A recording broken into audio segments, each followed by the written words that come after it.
Nous partageons aujourd'hui la parole de Dieu sur le thème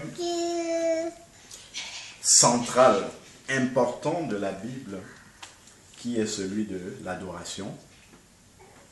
Nous avons été créés pour adorer le Seigneur. Amen. Et la Bible nous dit, dans le livre d'Apocalypse 7, que dans le ciel, il y a des myriades et des myriades qui adorent le Seigneur. Dont le Seigneur, depuis les jours de l'éternité, est déjà adoré dans le ciel par des myriades et des myriades. Lorsque le Seigneur nous permet de venir nous joindre à ces adorateurs-là, nous devons réaliser en fait que c'est une grâce que le Seigneur nous fait, que nous sommes des personnes favorisées de pouvoir adorer le Seigneur. Le Seigneur n'a pas besoin de notre adoration, mais il prend plaisir à notre adoration. Donc nous devons réaliser lorsque nous adorons le Seigneur que c'est un privilège. Et nous savons que lorsque nous avons le privilège de faire quelque chose, cela signifie que nous n'avons pas mérité. Nous n'avons pas mérité ce que nous pouvons faire aujourd'hui. Mais le Seigneur nous a accordé cette grâce-là de pouvoir le faire. L'adoration occupe une place centrale dans l'évangile. Nous revenons déjà dans le premier et le plus grand de tous les commandements. Lorsqu'on a demandé au Seigneur Jésus quel est le premier et le plus grand de tous les commandements, le Seigneur a dit, tu aimeras le Seigneur ton Dieu de tout ton cœur, de toute ton âme, de toute ta pensée, de toute ta force. Et nous savons que même dans le langage ordinaire, le superlatif de l'amour, c'est l'adoration. Même les gens qui ne sont pas convertis, quand ils veulent dire qu'ils aiment quelque chose plus que tout dans leur existence, ils vont utiliser l'expression adorer. Quelqu'un va dire par exemple, j'adore le cinéma, j'adore la danse, j'adore le football, ainsi de suite. Donc, nous pouvons raisonnablement traduire ce verset, comprendre le verset qui nous donne le premier et le plus grand des commandements de la Bible. Tu aimeras le Seigneur ton Dieu de tout ton cœur, de toute ton âme, de toute ta pensée, de toute ta force, par tu adoreras le Seigneur ton Dieu de toute ta force, de toute ta pensée. Et nous comprenons également que l'adoration est non seulement un ministère qui commence sur la terre, nous sommes déjà créés pour adorer le Seigneur, mais il va se poursuivre dans le ciel. Il n'y a qu'à voir dans le livre d'Apocalypse 4, lorsque une porte s'ouvre dans le ciel et que Jean entend une voix qui lui dit « monte ici ». C'est l'image de l'enlèvement de l'Église. Et maintenant, à partir d'Apocalypse 5, la Bible nous montre l'Église rendue dans le ciel et nous voyons que les 24 vieillards passent le temps jour et nuit à se prosterner devant le Seigneur, devant le roi des rois, pour dire tu es saint, tu es saint, tu es saint.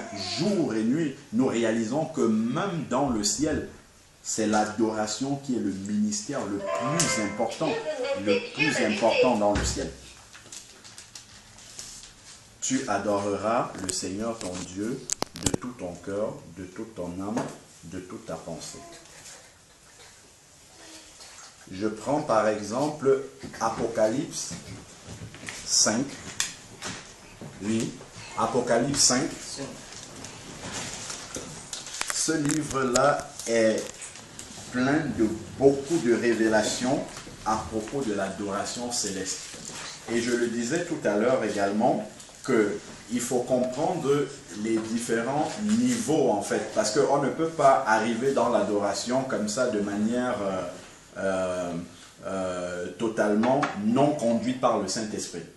Généralement, lorsqu'on commence, on va commencer un peu par des chants ou des cantiques qui nous ramènent encore à l'expression de nos besoins au Seigneur, donc la requête. Nous sommes encore dans la requête. Et là, nous sommes dans une louange, certes qui s'adresse à Dieu, mais elle est encore centrée sur nous. Donc nous sommes encore le centre de cela. Ensuite, on va progresser. Nous allons rentrer maintenant dans l'action de grâce.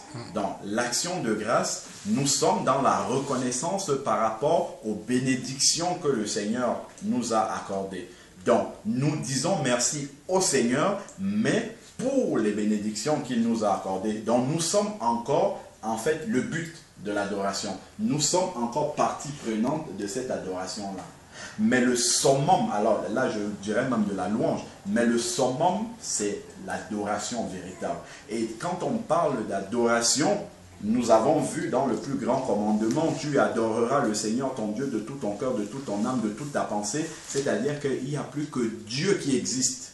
Nous n'existons plus dans l'adoration. C'est-à-dire que tout est centré sur Dieu maintenant. Nous entrons dans la contemplation de Dieu. Nous adorons Dieu à ce moment-là, non pas pour ce qu'il a et qu'il nous donne, mais pour ce qu'il est et qu'il nous révèle. Il nous révèle qui il est, et là nous l'adorons pour ce qu'il est. Donc, et là, adorer Dieu pour ce qu'il est, ça ne dépend pas de nos circonstances. Donc, peu importe si nous avons été bénis ou pas du tout, ou pas bénis, nous adorons le Seigneur pour ce qu'il est. Et ce que Dieu est ne dépend pas de nos circonstances à nous. C'est pour ça que lorsqu'on nous dit, lorsque nous devons aller adorer, nous ne devons pas d'abord regarder à nos circonstances. Est-ce que tout va bien dans ma vie? Est-ce que j'ai été béni? Est-ce que Dieu a répondu à mes prières? Ainsi de suite. Non. Lorsque nous allons adorer Dieu, nous adorons Dieu parce que déjà, nous savons que nous ne méritons pas d'adorer Dieu. Je le disais encore tout à l'heure. Lorsque nous regardons l'image de l'Ancien Testament, dans l'Ancienne Alliance, seul le souverain sacrificateur pouvait entrer dans la présence de Dieu. Encore une fois par an, il entrait dans le lieu très saint. Le peuple, monsieur tout le monde, restait dans le parvis extérieur. Déjà ceux qui allaient dans le lieu saint, qui n'étaient même pas la présence véritable de Dieu, parce que la présence de Dieu se manifestait sur l'arche de l'alliance entre les deux chérubins. Nous savons que la Shekinah de Dieu se manifestait là et c'était dans le lieu très saint. Donc déjà pour entrer dans le lieu saint qui était l'antichambre, la pré-chambre avant d'entrer dans la présence de Dieu, déjà il fallait être sanctifié. Sanctifié ça veut dire mis à part. Et seuls les Lévites pouvaient entrer dans ce lieu saint là. Les Lévites, c'était un peuple, c'était une tribu qui était mise à part pour Dieu, pour le service de Dieu. Donc eux déjà, ils étaient sanctifiés. À plus forte raison, nous n'entrons pas seulement dans le lieu saint, mais nous entrons dans le lieu très saint. Amen. Et nous n'entrons pas dans le lieu très saint parce que nous sommes nous-mêmes, mais c'est grâce au sacrifice de Jésus. Parce que lorsque Jésus est mort à la croix et nous acceptons que Jésus est mort à la croix à notre place, nos péchés sont transférés sur Jésus, en sorte que lorsque Dieu nous regarde, c'est comme si nous n'avions jamais péché. C'est ce qu'on appelle la justification. Donc il nous justifie, il nous rend justes. Et nous savons que seules les personnes justes peuvent entrer dans la présence de Dieu. Donc il faut être totalement juste pour entrer dans la présence de Dieu. Et la Bible nous dit bien, c'est dans Romains 3, 23, qu'il y a tous ont péché et sont privés de la gloire de Dieu. Vers Romains 3, verset 10 nous dit, il n'y a point de juste, pas même un seul. Donc nous savons que nous ne sommes pas justes, nous ne méritons même pas d'adorer le Seigneur. Mais lorsque Jésus a expiré à la croix, le voile du temple s'est détruit, donnant ainsi accès à chaque enfant de Dieu, à la véritable présence de Dieu, au sanctuaire de Dieu. Donc voilà pourquoi aujourd'hui nous pouvons entrer dans la véritable adoration céleste. Alors donc tout à l'heure, je parlais d'Apocalypse 5. Ce chapitre-là nous permet vraiment de voir quelle est la dimension de l'adoration dans le ciel.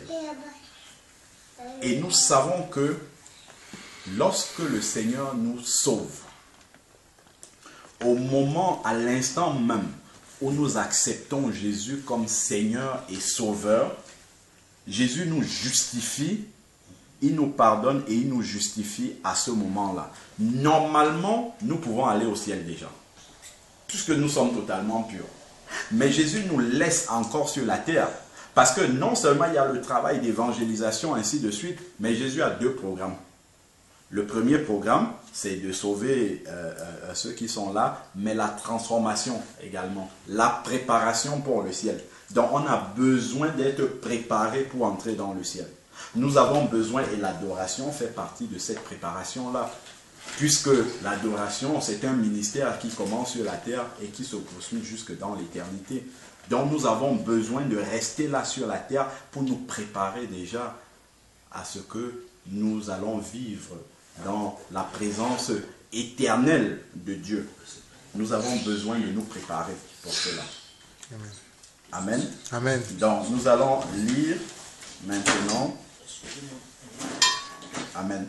Amen. Donc avant de lire même dans Apocalypse 5, en attendant que le frère soit prêt, nous pouvons voir également lorsque Jésus, je crois que c'est dans Matthieu 4, lorsque Jésus va affronter le diable dans le désert, lorsqu'il a été tenté par le diable. Avant d'entrer dans les détails de Apocalypse 5, nous pouvons lire déjà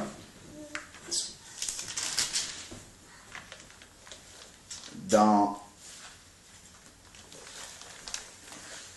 Matthieu 4, la tentation de Jésus. Alors, nous allons prendre, voilà, au verset 10. Matthieu 4, verset 10. Matthieu 4, verset 10. Nous pouvons prendre déjà au verset 8 pour comprendre un peu le contexte. Donc, c'est Jésus qui est en train de répondre au diable par la parole de Dieu. Nous comprenons, ça c'est juste pour la petite histoire. Le chapitre 4 de Matthieu nous montre le véritable combat spirituel. Comment est-ce que nous devons mener le combat spirituel contre le diable? C'est par la parole de Dieu.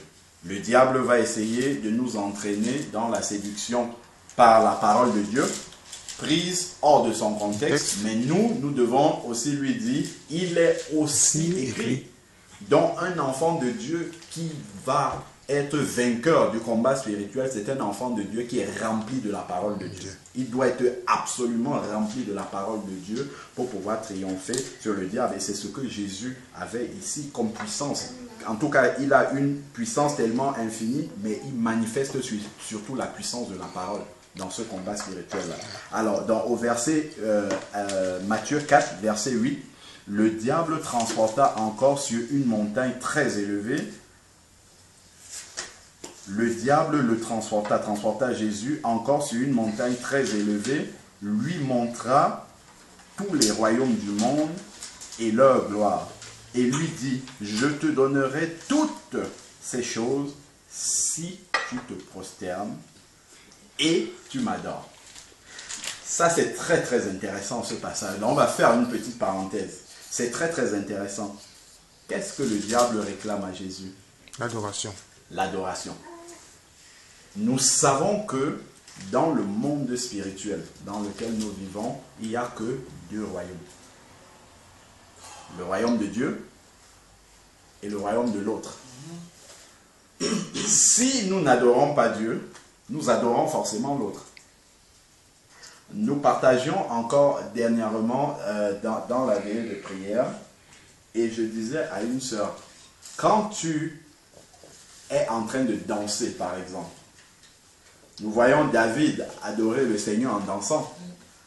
Danser, c'est un acte d'adoration. Amen. Amen. Mais lorsque tu danses pour glorifier Dieu. Si tu danses déjà en pensant à Dieu et sur une musique qui glorifie Dieu, mais si tu es en train de danser dans une musique mondaine qui ne glorifie pas Dieu, attention, tu es en train d'adorer le diable, même si tu ne le sais pas. C'est très subtil. Tout à fait. C'est très très subtil. C'est très très subtil. Et le diable va toujours profiter de l'ignorance des enfants de Dieu.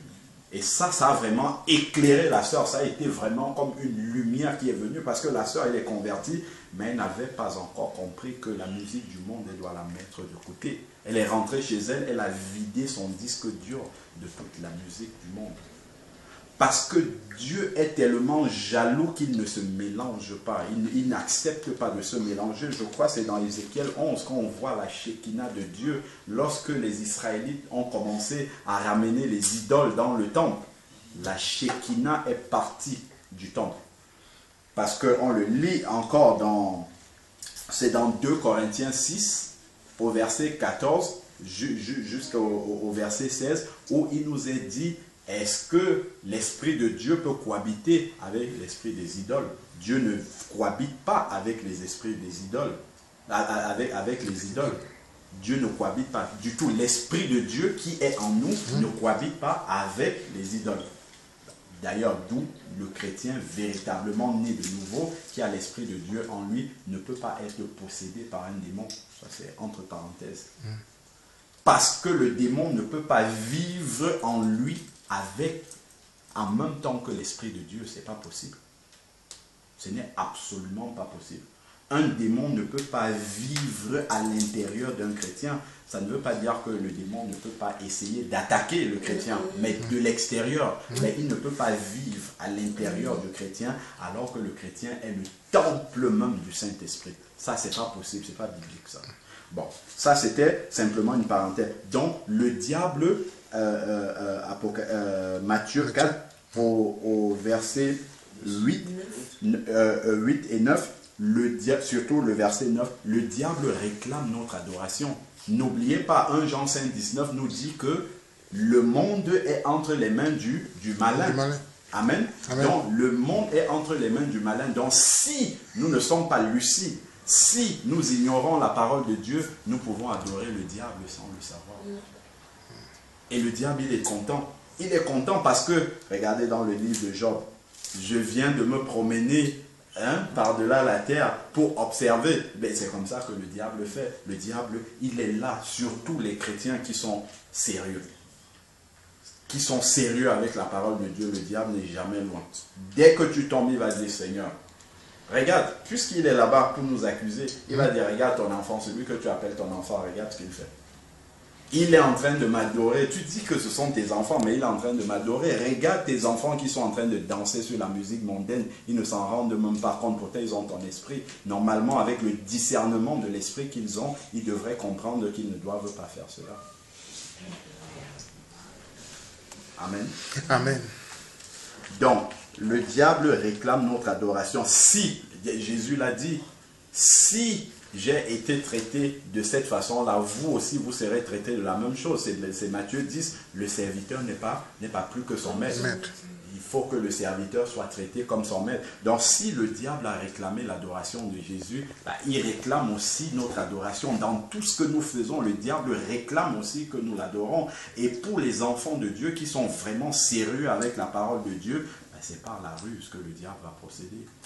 Par l'ignorance. Si nous ignorons la parole de Dieu, il va exploiter tout cela. Moi, je me vois même souvent, quand je suis en train d'aller au travail, je suis en train de mimer, de fredonner un cantique du Seigneur. Mais lorsque j'oublie un peu ma pensée, je commence à fredonner un chant du monde. Ça veut dire que même là, le diable, il nous surveille. Il est là. Et si on n'est pas vigilant, en une seule seconde, on bascule. Tout à fait. On bascule. On est en train de mimer les chants qu'on a connus quand on était dans le monde et ainsi de suite. Et le diable, il est content. Il dit, regarde ton fils là-bas, il est en train de m'adorer. Qu'est-ce que Dieu va dire? À part de nous donner le Saint-Esprit pour dire, attention, tiens, hop. Là, tu es en train de... Voilà, tu as commencé dans un cantique chrétien, mais qu'est-ce que tu es en train de dire là? Et ça, c'est à tous les instants. Nous, on va dire non, c'est pas grave, ainsi de suite. Mais ça, c'est un combat spirituel. Hein, parce que ça a une répercussion très, très importante dans le ciel. On le voit avec l'histoire de Job. Quand le diable se présente devant le Seigneur. Ça, c'est très important. Pour nous, on dit c'est pas important, mais c'est très, très important, ça, dans le ciel. Alors... Et voilà, au verset 10, Matthieu 4, verset 10, Jésus lui dit, « Retire-toi de moi, Satan. » Ça, c'est la puissance que Jésus a et que tous les enfants de Dieu ont. Satan même se présente devant un enfant de Dieu qui vient de naître de nouveau. Il y a une minute, il peut dire, « Retire-toi de moi, Satan. » Sans aucun problème. Satan n'a pas le pouvoir sur lui. Amen. Amen. Voilà. Alors... Jésus lui dit, retire-toi de moi, Satan, car il est écrit. Donc Jésus connaissait la parole. Et les enfants de Dieu, c'est comme ça qu'il faut répondre, car il est écrit. Tu adoreras le Seigneur ton Dieu et tu le serviras lui seul. Vous avez vu dans quel ordre c'est mis? l'adoration en premier, le service en deuxième. Donc, quelqu'un qui veut être un bon serviteur de Dieu doit d'abord être un bon adorateur. C'est quand il a fini d'adorer le Seigneur qu'il reçoit l'inspiration de Dieu, et quand il va dans le service de Dieu, il est efficace. Parce que souvent, on voit des serviteurs de Dieu pendant l'adoration, même dans le culte, ils sont occupés à faire autre chose. C'est pas parce qu'ils ne veulent pas bien faire, mais ils veulent tellement que ça soit beau, que ça soit joli, que tout soit bien réussi. Mais ce n'est pas ça qui est important. C'est l'adoration là qui est importante. Après tout le reste, tout le service qu'on peut faire pour le Seigneur, ça vient en deuxième lieu. Il n'y a qu'à voir Marthe et Marie. C'est l'exemple patent encore dans la Bible. L'exemple vraiment qui nous révèle qu'est-ce qui est le plus important entre le service et l'adoration. Ça ne veut pas dire qu'on doit négliger le service, mais on doit mettre l'adoration en premier. En premier lieu. On le voit aussi dans Ésaïe et la vision d'Ésaïe 6. Lorsque Ésaïe va nous dire qu'il a eu une vision, attends, on va le voir rapidement. Ésaïe 6, c'est important, c'est vraiment une bonne image également de l'adoration. Voilà, Ésaïe 6, verset 1.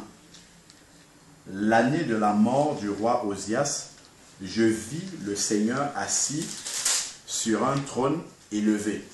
Ça aussi, c'est une vision de ce qui se passe dans le ciel. Et les pans de sa robe remplissaient le temple. Des séraphins se tenaient au-dessus de lui. Ils avaient, regardez ce que les séraphins avaient, chacun 6 ailes. 2 parmi les 6 ailes. Regardez comment les ailes sont réparties. 2 dont ils se couvraient la face. 2 dont ils se couvraient les pieds, et 2 dont ils se servaient pour voler. 4 ailes pour l'adoration, et 2 ailes pour le service. Voler, c'est le service. 2 ailes seulement, et 4 pour l'adoration. Ça montre vraiment la dimension, l'importance de l'adoration pour le Seigneur. L'adoration, ça passe en premier. Ensuite, si on continue à lire, verset 3. Ils criaient l'un à l'autre et disaient la même chose, la même image qu'on a dans l'Apocalypse. Saint, Saint, Saint est l'Éternel des armées. Toute la terre est pleine de sa gloire. Les portes furent ébranlées dans leur fondement par la voix qui retentissait, et la maison se remplit de fumée. Alors je dis, malheur à moi. Vous voyez? Quand on entre vraiment dans la présence de Dieu, on réalise qui on est vraiment. On réalise qu'on n'est pas saint, on réalise qu'on n'est pas pur. Et ici, on n'a pas affaire à monsieur, tout le monde a affaire à un prophète. Vous voyez, là on est dans Ésaïe 6. Ça veut dire que déjà pendant 5 chapitres, Ésaïe avait déjà prophétisé. Mais là, quand il a une vision céleste de Dieu, il réalise vraiment qu'il est un homme impur. Donc, dans l'adoration, on peut réaliser aussi qu'on n'est pas saint. D'ailleurs, on réalise qu'on n'est pas saint et qu'on n'est rien du tout dans la présence de Dieu. Alors, Amen. Verset 5. Alors je dis, malheur à moi, je suis perdu car je suis un homme dont les lèvres sont impures et j'habite au milieu d'un peuple dont les lèvres sont impures. Et mes yeux ont vu l'Éternel des armées. Dans l'adoration de Dieu, on réalise sa véritable condition spirituelle. On réalise qui on est véritablement. Dans cette adoration-là où on a oublié déjà qui on est et qu'on est dans la contemplation de Dieu, quand on réalise la sainteté de Dieu à ce moment-là, on réalise que nous, on est très très très loin d'être saints. Et que c'est simplement une grâce que nous avons d'adorer Dieu. Verset 6, Ésaïe 6, 6. Mais l'un des séraphins vola vers moi et tenant à la main une pierre ardente qu'il avait prise sur l'autel avec des pincettes. Verset 7. Il en toucha ma bouche et dit, ceci a touché tes lèvres, ton iniquité est enlevée et ton péché est expié. J'entendis la voix du Seigneur disant, qui enverrai-je et qui marchera pour nous? Je répondis, me voici, envoie-moi. D'où la nécessité d'être sanctifié. Vous avez vu, il a fallu qu'il soit d'abord sanctifié par l'ange pour entendre la voix du Seigneur. Souvent, les gens disent, j'ai une vision du Seigneur. J'ai entendu, le Seigneur m'a dit que, mais quand tu vois, sa vie n'est pas sanctifiée. Ça vient d'où ça? C'est contraire à la parole de Dieu. C'est pour ça quand quelqu'un dit, j'ai entendu, Dieu m'a parlé, il faut toujours tester. Et le test, c'est la parole. C'est pas autre chose.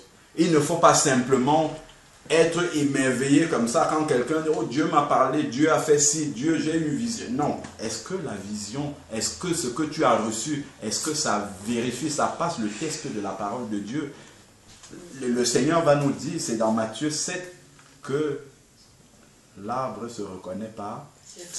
Amen. Vous voyez quelqu'un qui n'a pas une vie sanctifiée, qui vous dit que Dieu lui parle tous les jours. De quel Dieu s'agit-il? Le Dieu de sainteté ou bien un autre Dieu? Vous voyez bien qu'on a vu là dans Ésaïe 6, si on va lire dans Apocalypse 4, c'est la même chose. Saint, Saint, Saint est le Seigneur. Donc c'est le Dieu trois fois saint. Mais on ne dit pas amour, amour, amour dans le ciel. Saint, Saint, Saint, c'est la sainteté de Dieu. Amen. Dieu est cet amour, mais il est saint aussi. Amen. Dieu, il est très saint. Amen. Il est amour, mais il est saint. Donc, même s'il pardonne le péché, il juge également. Donc, Amen. et ça, on a besoin d'être sanctifié pour entrer vraiment dans la véritable adoration. C'est pas parce que Dieu est amour qu'il va accepter n'importe quelle adoration.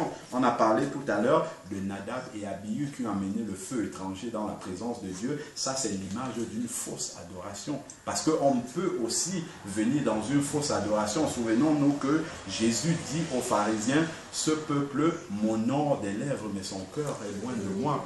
Dans le texte grec, c'est ce peuple m'adore des lèvres, mais son cœur est loin de moi. Donc c'est le cœur que Dieu veut. Ce n'est pas forcément l'expression que l'on peut voir. Parce que quand on voit souvent dans les milieux chrétiens, il y a beaucoup de personnes qui ont une grande expression. C'est bien, mais ce n'est pas ça qui est le plus important. Est-ce que le cœur est vraiment là? À l'adoration en esprit et en vérité surtout. La sincérité dans l'adoration.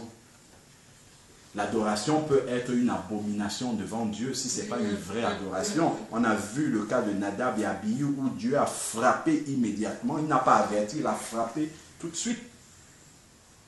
Mais aujourd'hui, la grâce que nous avons, c'est que le sacrifice de Jésus a apaisé le cœur de Dieu, en sorte que nous pouvons venir avec de fausses adorations comme ça, mais Dieu est patient encore. Sinon, beaucoup d'entre nous, nous mourrions pendant les séances d'adoration, comme c'était le cas dans l'Ancien Testament. Et ça nous amène encore à réaliser quelle est la grandeur du sacrifice de Jésus à la croix. Je pense que jusqu'à ce que nous mourrons, peut-être même dans le ciel seulement, nous allons réaliser vraiment que Jésus a fait à la croix. Nous connaissons seulement une petite partie, mais c'est tellement immense ce qu'il a fait quand on regarde tout ce qui s'est passé dans les Écritures par rapport à ce qui vient après. C'est vraiment la grâce de Dieu. Amen. C'est la grâce de Dieu. On finit par Apocalypse 5 et après on va adorer le Seigneur. Amen. Amen. Apocalypse 5, parce que c'était ça le texte de base, donc on va le lire quand même. Puis je vis dans la main droite de celui qui était assis sur le trône un livre écrit en dedans et en dehors, scellé de 7 sceaux, et je vis un ange puissant qui criait d'une voix forte, qui est digne d'ouvrir le livre et d'en rompre les sceaux? Et personne dans le ciel, ni sur la terre, ni sous la terre, ne put ouvrir le livre, ni le regarder. Et je pleurais beaucoup de ce que personne ne fut trouvé digne d'ouvrir le livre, ni de le regarder. Et l'un des vieillards me dit, ne pleure point. Voici le lion de la tribu de Juda. Amen. Amen. Le rejeton de David a vaincu pour ouvrir les 7 sceaux. Un seul est digne d'être adoré dans le ciel, c'est le lion de la tribu de Juda. Seul Jésus. Il n'y a pas de mention de Marie là qui est adorée dans le ciel. C'est une fausse adoration d'adorer Marie. Voilà la vérité qui est donnée dans ce verset-là. Lorsque on lit ce qui se passe dans le ciel, nulle part on ne voit Marie assise quelque part là qui reçoit aussi une adoration. Jamais Dieu ne donnera jamais sa gloire aux hommes, ni son honneur aux idoles. Jamais, jamais, ça n'arrivera. Jamais. On voit qui est digne d'être adoré dans le ciel, c'est le lion de la tribu de Juda. Verset 6, « Et je vis au milieu du trône des quatre êtres vivants et au milieu des vieillards un agneau qui était là comme immolé.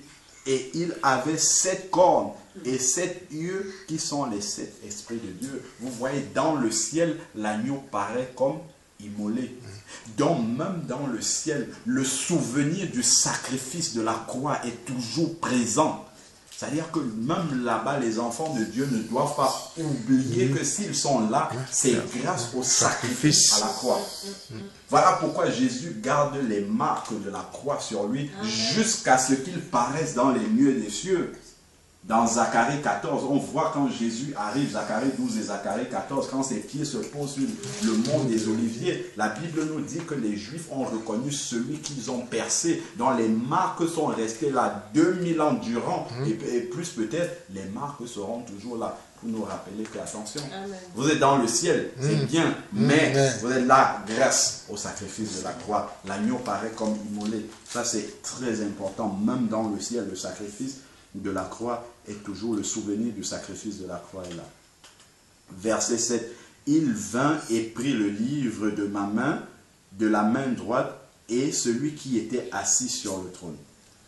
Quand il eut pris le livre, les 4 êtres vivants et les 24 vieillards se prosternèrent devant l'agneau. Les 4 êtres vivants, les 24 vieillards se prosternent.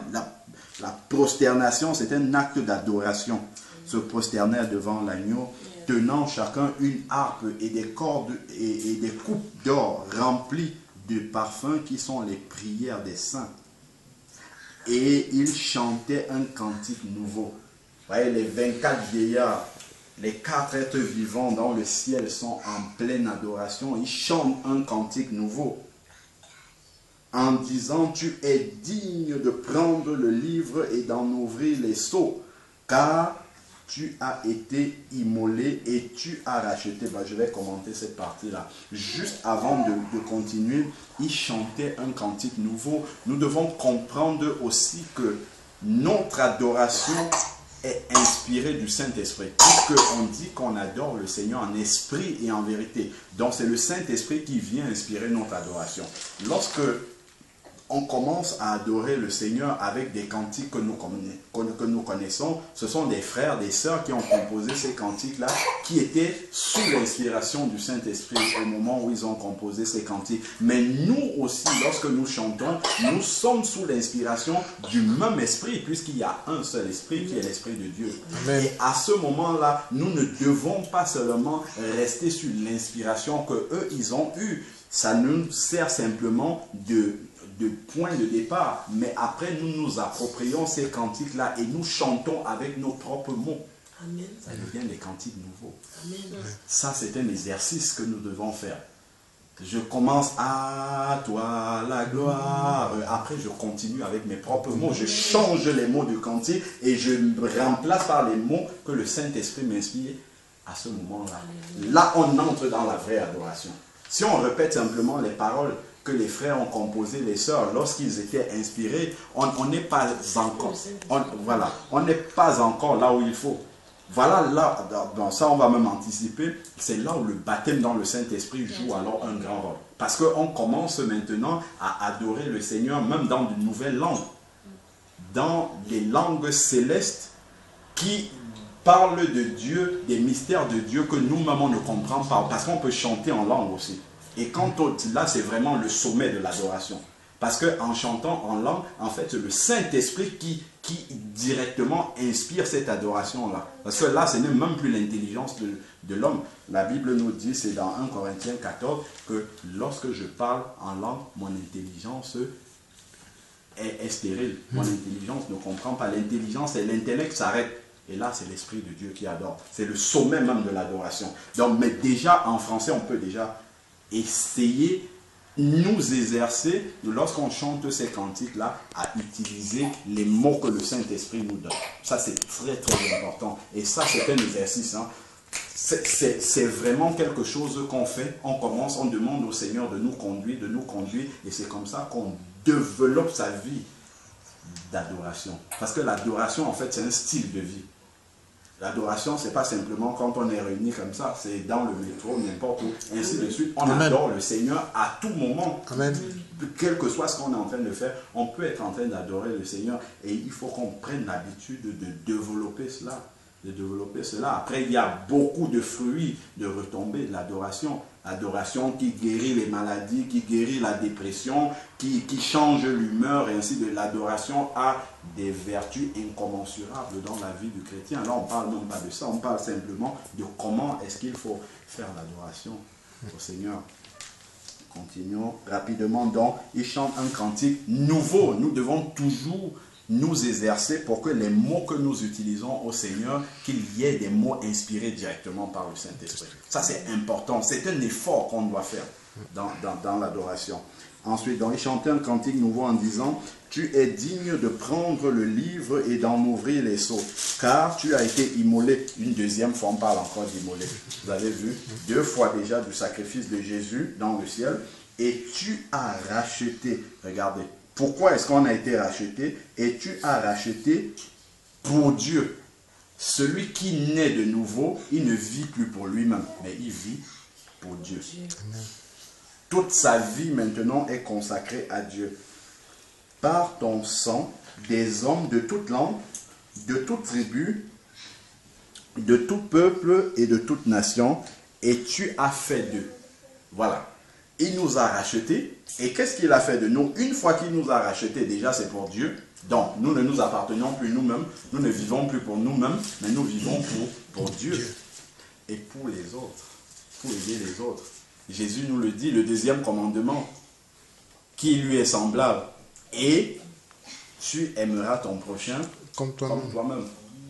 Il y a un frère qui dit que la conjugaison de Dieu, ce n'est pas comme on nous dit je, tu, il.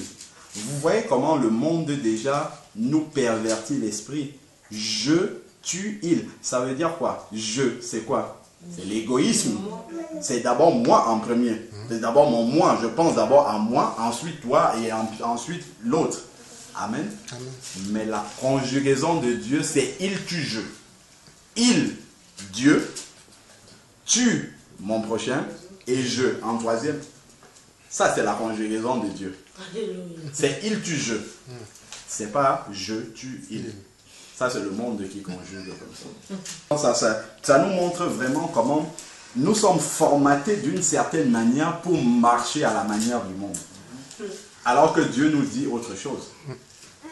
Dieu nous dit, et c'est tellement subtil comme ça que ça pénètre par contre vraiment dans notre raisonnement de tous les jours. Voilà pourquoi Paul va nous dire dans Romains 12 au verset 2, ne vous conformez pas au siècle présent. La suite très intéressante. Mais soyez transformés. Par quoi? Qu'est-ce qui nous transforme? Le renouvellement de l'intelligence. En fait, c'est quand notre pensée est changée qu'on peut marcher comme des enfants de Dieu. Quand nous sommes dans la présence du Seigneur, on loue le Seigneur, ainsi de suite. Notre foi est très grande. On peut, juste après l'adoration, on peut faire beaucoup de choses pour le Seigneur. Mais peu de temps après, ça diminue. Pourquoi ça diminue? Parce que notre pensée, en fait, recommence à épouser la pensée du monde. Voilà pourquoi quand je vais me retrouver devant un collègue avant de lui parler de Dieu, je vais commencer à réfléchir. Pourtant, si je le crois juste après l'adoration, là, je n'aurai aucun mal, j'aurai le feu de lui parler de Dieu. Mais une fois que je retourne dans le système du monde, petit à petit, ma pensée est changée, elle réépouse la pensée du monde et je commence à raisonner. Au lieu de dire, ben ça c'est un candidat pour l'enfer, il faut que je lui parle de Jésus, je vais commencer à me dire, mais qu'est-ce qu'il va penser de moi? Vous voyez? C'est-à-dire que notre état d'esprit est différent selon qu'on est dans la présence de Dieu et que notre pensée est changée, que lorsqu'on a un peu quitté la présence de Dieu et qu'on est retourné dans le monde. Et qu'est-ce qui va maintenir en permanence notre pensée renouvelée par les pensées de Christ? L'adoration.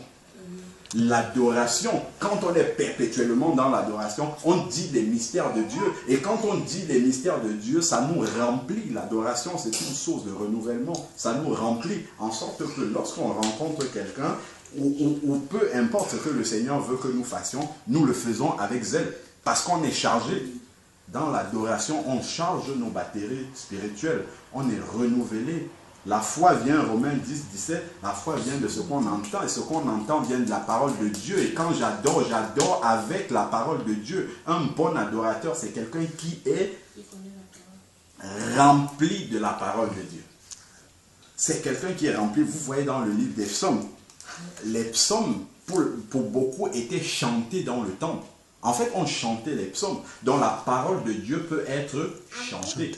Amen. Amen. Donc, lorsque je suis en train d'adorer le Seigneur, je peux adorer avec des versets bibliques aussi. Et je parlais des mots nouveaux qu'on peut dire en changeant les cantiques. Ces mots-là peuvent être des versets que le Seigneur m'inspire à ce moment-là, qui sont vrais pour moi là dans l'heure. Donc là, ça peut nous donner une nouvelle manière de lire la parole de Dieu. On peut la lire pour la chanter après aussi.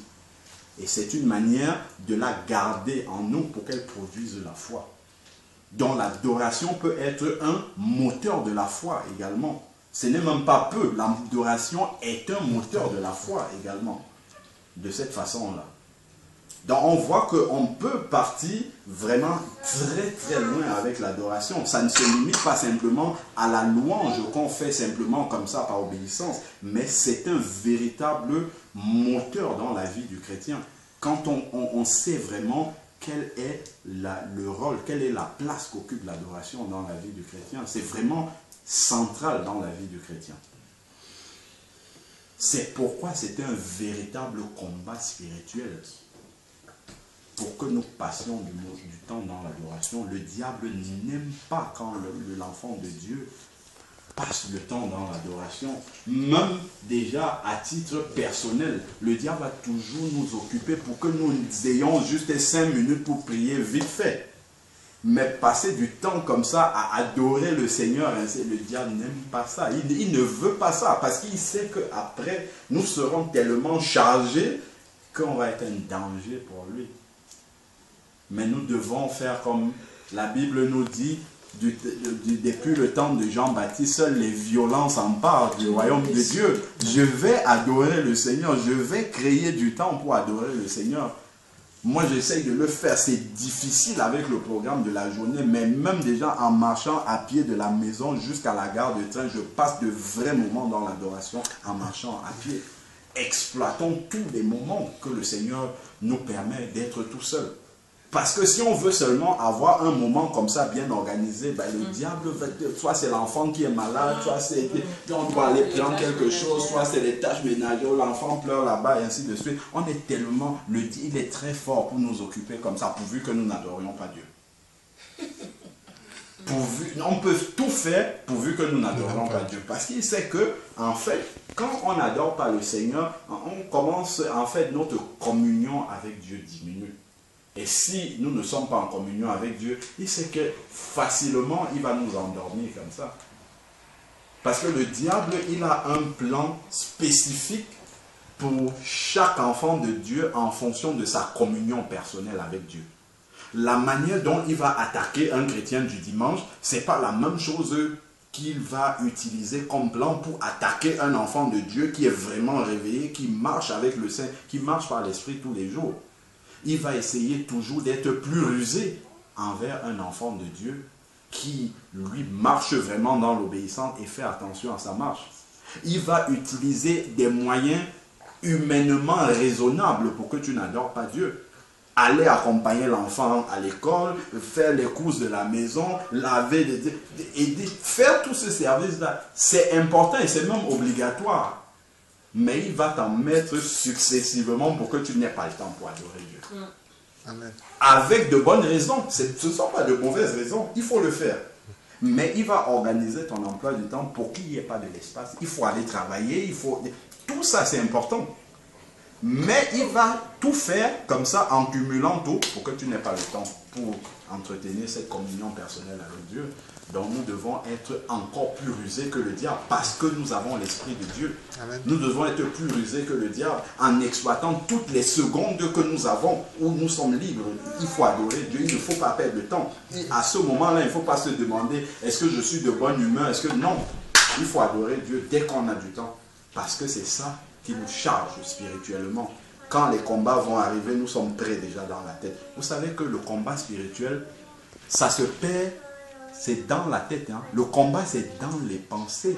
Quand Paul dit qu'il faut renverser les raisonnements et tout ça, c'est ça le vrai combat spirituel, c'est dans la pensée de l'homme. C'est pour ça que le diable attaque surtout notre pensée. Il sait que quand il nous a gagné dans la pensée, c'est bon. C'est fini. Or, nous savons qu'il ne lit pas dans la pensée de l'homme. Tout ce qu'il fait, il injecte de mauvaises pensées.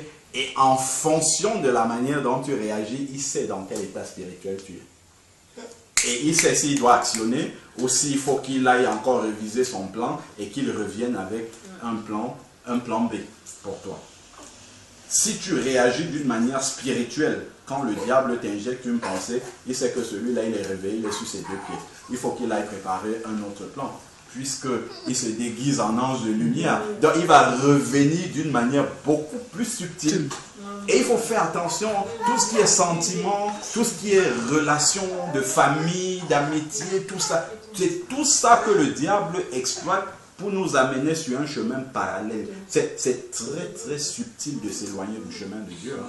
Très très subtil. Parce que le diable, il sait que s'il vient avec des choses grossières à l'enfant de Dieu qui est réveillé, il va dire bah, ça c'est bon, ça c'est péché, ainsi de suite. Mais il va venir avec des choses beaucoup plus subtiles pour nous éloigner petit à petit, petit à petit, petit à petit. Et on sort du chemin sans s'en rendre compte, d'une manière très subtile. C'est pour ça qu'il faut veiller, veillons constamment, constamment. Paul va dire, j'ai combattu le bon combat, j'ai achevé la course. Il faut aller jusqu'au bout, on ne peut pas s'arrêter. Alors, verset 10, Apocalypse 1, 10, et tu as fait d'eux, donc ceux qui sont rachetés, un royaume et des sacrificateurs pour notre Dieu. Nous sommes tous devenus des sacrificateurs. Et dans le livre d'Hébreux, il nous est dit que nous offrons des sacrifices de louange. Maintenant, nous, les nouveaux sacrificateurs de la nouvelle alliance, nous n'offrons plus les animaux, mais c'est la louange qui devient le sacrifice que nous offrons à Dieu. Et nous savons que le souverain sacrificateur ou les sacrificateurs n'offraient pas un sacrifice par-ci, par-là de temps en temps. C'était leur travail perpétuellement. Donc l'adoration, c'est quelque chose de perpétuel. Verset, on va juste finir. Et ils régneront sur la terre. Je regardais et j'entendis la voix de beaucoup d'anges autour du trône et des êtres vivants et les vieillards. Et leur nombre était, voilà même encore, des myriades et des myriades, des milliers et des milliers qui adorent le Seigneur dans le ciel. Ça veut dire que nous, même si on prend les 6 milliards et demi de la terre, là, même comme ils ne sont même pas tous des chrétiens, même si nous tous là, nous adorons Dieu, ça n'atteint pas le nombre de ceux qui adorent Dieu dans le ciel. Donc imaginons-nous, moi je suis qui pour être accepté, pour adorer aussi parmi eux. C'est là qu'on réalise vraiment toute la grâce qu'on a de pouvoir adorer le Seigneur. C'est un privilège.